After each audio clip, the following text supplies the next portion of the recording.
Yo, what's up everyone? This is Kimmerman from Kimmerman Gunpla Studio. Today, I'm back in the business and ito na naman tayo sa pangongolekta ng mga model kits. And for the past 2 months, nagpahinga muna ako sa pangongolekta dahil sa mga importanteng bagay na inasikaso natin. And ito nga, October, marami akong nakitang magagandang model kits, kaya back to collection tayo. And umpisahan natin yan sa nabili ko nung bandang September, katapusan ng September. I have here the Gundam GP 01FB or yung full burner. At nabili ko to kay Mr. Roy, and thank you very much Mr. Roy din sa group namin na Rizal Gundam Builders.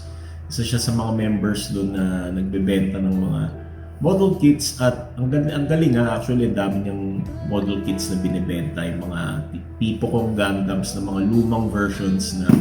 At ayun nga, isa to sa mga matagal kong hinanap at mura lang yung binenta sa akin, kasi actually overpriced to sa Shopee and other shopping platform ng mga Gunpla. So mahal na nito, pero sa kanya is I bought it for 1,600 pesos, at may hinihintay pa akong parating sa kanya na Shining Gundam Master Grade at yung Dragon Gundam High Grade 1100, yung mga luma na yun actually.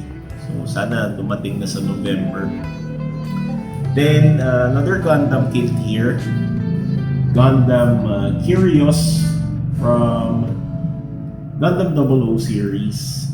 Nabili ko naman to kay Ace Hobby Tech dyan sa San Fernando, La Union. Nabili ko sa Shopee platform niya, at murang-mura lang tong nabili ko na to, kasi sa ibang shop sa Shopee it will cost you around 3,500 pataas, ganun. Pero sa kanya, buti applicable sa kanya yung 1,000 pesos discount. So nabili ko lang to ng around 2,600. So galing, no? Murang-mura akong nabili sa kanya tong Master Grade Gundam Curious.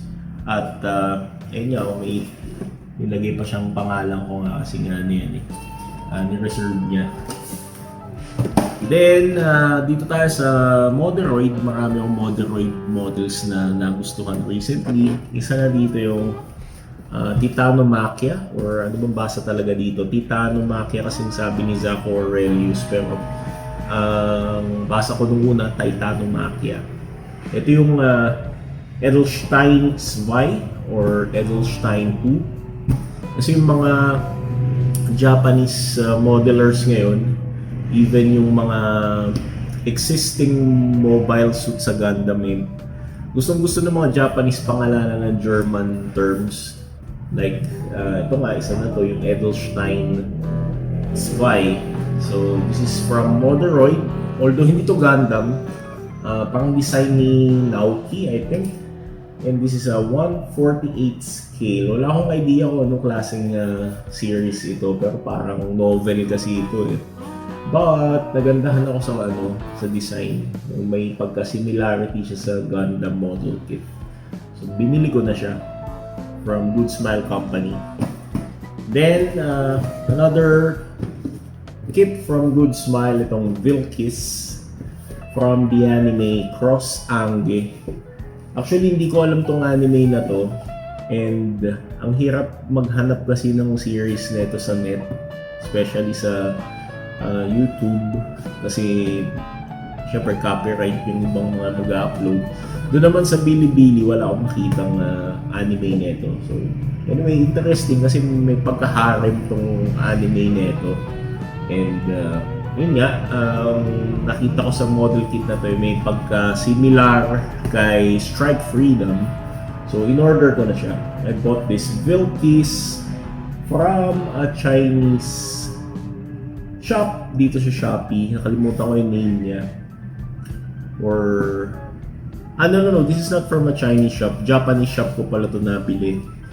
medyo may pagka-overprice pero applicable naman sa kanya yung 1,000 discount ng Shopee kaya binili ko na.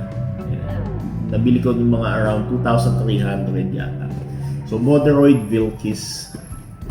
Then another one from Moderoid is this Rasephone. Ito namang Rasephone na to sa pagkakaalam ko ito yung parang reboot sana or parang restoration ng anime na The Brave Riding, pero mas parang naikumpara ito sa Evangelion. Correct me if I'm wrong, ha? And what I learned sa story nito is parang may mga pagka-alien something din ito. Parang yun nga, compare sa Evangelion, di ba? Di ko pa napanood yung mga nito, mga anime series nito, pero I hope mapanood ko soon. Nagandahan lang ako sa design kasi ang angas, parang siya, angel, pero ang pakpak na sa ulo, di ba? Ang cool. And yan, ang ganda ng mga specs niya, di ba? So yan ang binili ko na, sinama ko na sa collection ko. And last but not the least, ito yung from Kotobukiya naman tayo. This is from Armored Core. Ayan, Armored Core Kotobukiya Model Kit, 172 scale. Ito yung ambient. Ang dami kasing nito ang daming models ng Kotobukiya Armored Core. So hindi ko alam kung anong gusto kong bilhin doon. Actually, ang gusto ko yung Sulpice ba yun? Yun, yung Sulpice something. Pero nawala ka agad. Ang bilis maubos sa market last year.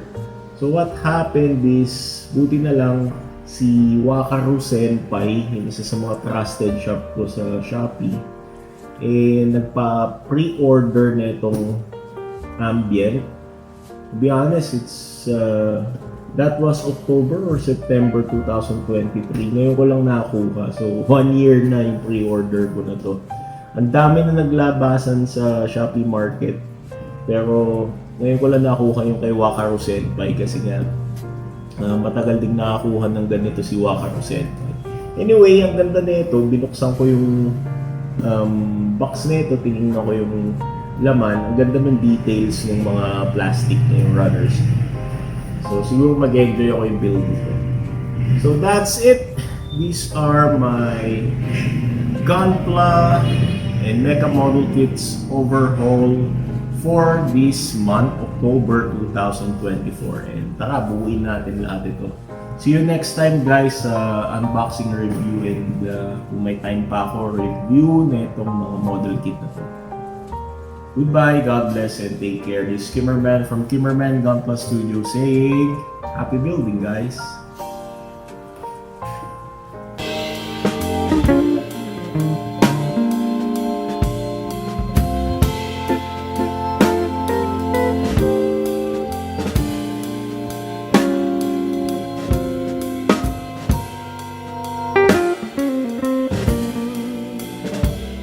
Thank you.